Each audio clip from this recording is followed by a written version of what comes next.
दोस्तों ये छोटा सा परिंदा हाउस स्पैरो कहलाता है, जो कि आम तौर पर हमें देहाती इलाकों के अंदर सबसे ज़्यादा देखने को मिलती थी। लेकिन अब ऐसा क्या हो कि अचानक से देखना बंद हो गई। मार्च 2011 में एक्सप्रेस शेड्यूल के अंदर एक रिपोर्ट पब्लिश की गई, जिसके मुताबिक ख़ास तौर पर साउथ एशिया के मुल्कों में इंडिया, पाकिस्तान, बांग्लादेश के शहरों के अंदर इनकी आबादी लगभग ख़त्म होने के करीब है। और ये खबर इंतहाई ख़तरनाक है, क्योंकि अगर ये चिड़िया हमारे माहौल से गायब हो जाती हैं तो ये बात याद रखें कि इंसानों की ऐसी जानलेवा बीमारी शुरू होंगी जिसके बारे में हमने आज से पहले सुना भी नहीं, और ना ही इनका इलाज मुमकिन होगा। लेकिन कैसे आइए जानते हैं। देखिए, आज बहुत सारे फैक्टर्स ऐसे हैं जो कि सिर्फ इन हाउस वायरस को नहीं बल्कि लोकल परिंदों की नस्ल को एक एक करके ख़त्म कर रहे हैं। सिर्फ कराची शहर के अंदर इनकी पॉपुलेशन तकरीबन 80% तक गिर चुकी है। बिल्कुल यही हाल भारत के अंदर भी है, और वहाँ पर भी इनकी पॉपुलेशन 80% तक गिर चुकी है। 1958 में चाइना के लीडर माओ ने एक ऐसी गलती की थी जिसकी वजह से 4.5 करोड़ लोगों को अपनी जान देना पड़ी। दरअसल ये वाक़ कुछ यूँ कि चाइना के अंदर अगले 15 साल का एक मनसूबा बनाया गया कि इकॉनमी को तरक्की देकर इसे अमेरिका और बरतानिया के बराबर पहुँचाना है। लिहाजा इस टाइम एग्रीकल्चर के परफॉर्मेंस को बढ़ाने के लिए माओ की हुकूमत अंदर ही ग्रेट्स पावर कैंपेन को चलाया गया, जिसके मुताबिक चिड़ियों, चूहों, मक्खी और मच्छरों को बिल्कुल मार कर चाइना से ख़त्म करने का प्लान बनाया गया। ख़ास तौर पर यह जुल्म इन चिड़ियों पर किया गया क्योंकि इनसे मुतालिक चाइनीज़ रिसर्चर्स का कहना है कि हर एक चिड़िया हर साल तकरीबन 4 किलोग्राम का अनाज खा जाती है और फलों को भी नुकसान पहुँचाती है, क्योंकि ये चिड़िया करोड़ों की तादाद में मौजूद हैं।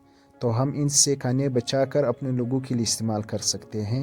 लिहाजा इस कैंपेन की बहुत ज़्यादा प्रमोशन की गई। इसके अलावा बाकायदा एक फोर्स कायम की गई, चाइना के लोगों को मोटिवेट किया गया और पूरे चाइना के अंदर करोड़ों चिड़ियों को मार दिया गया, इनके अंडों और घोंसलों को तबाह कर दिया गया, और अगले 2 सालों के अंदर इनकी तादाद लगभग ख़त्म होने के करीब आ गई। लेकिन ये लोग ये बात भूल गए कि छोटी सी चिड़िया भी इन्वायरमेंट का बैलेंस कायम रखती हैं, और सिर्फ ये अनाज नहीं बल्कि कीड़े मकोड़ों को भी खा जाती हैं, जिसकी वजह से इन्वायरमेंट के अंदर इनकी तादाद बैलेंस रहती है। अभी इसका उलट हुआ, देखते ही देखते कीड़ों की तादाद बढ़ने लगी, ख़ास तौर पर ठड्डू की। ये बड़े बड़े जंड की सूरत में आती है और हज़ारों एकड़ ज़मीन पर फसलों को चट कर जाते। चाइना के लोगों ने ऐसा हमला पहले कभी नहीं देखा था। लिहाजा इस बारे में उन्होंने इससे बचाव के लिए स्प्रे भी शुरू किए, लेकिन ये स्प्रे उल्टा फसलों को ज़ेराला करके मज़ीद ख़राब करने लगा और इनका पैदावार भी हद से ज़्यादा गिर गई।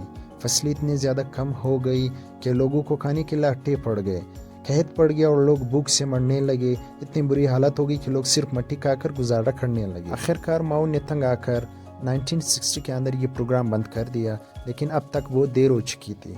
1958 से 1961 तक तकरीबन भूख की वजह से 4.5 करोड़ लोग मारे गए, और इसके पीछे सिर्फ और सिर्फ एक छोटी सी गलती थी, और ये थी कि परिंदों को मार देना।